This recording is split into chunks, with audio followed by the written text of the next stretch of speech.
Сәлем достар, бүгін біз өте дәмді, оп-оңай дайындалатын, әрі тез дайындалатын чебурекилер дайындаймыз.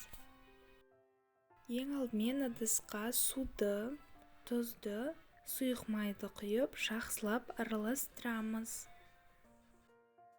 Сосын ұнды електен өткізіп, сұйық массамызға қосамыз.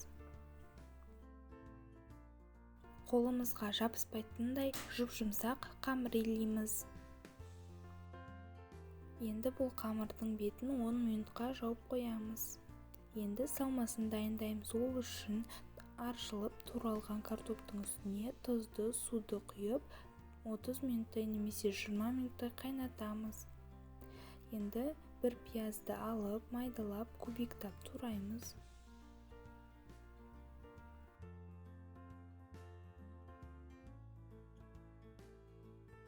Қызып тұрған отта пиязды қызарғанша қуырып аламыз.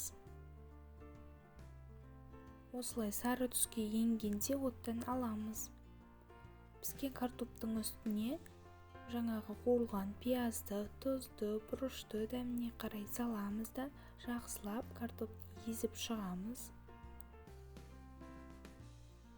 Бізде біркелкі осындай начинка пайда болады. Енді қамырды алып бірнеше бөліктерге бөлеміз. Мен 16 бөлікке 50 граммдап бөлдім.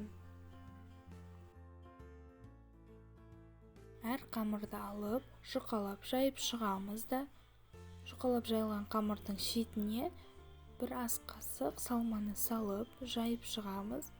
Барлығын видеодағыдай етіп істейміз. Салма шығып кетпеу үшін жан-жағын шанышқының көмегімен бекітіп шығамыз. Сосын тегіс болу үшін жанын тегістеп кесіп шығамыз.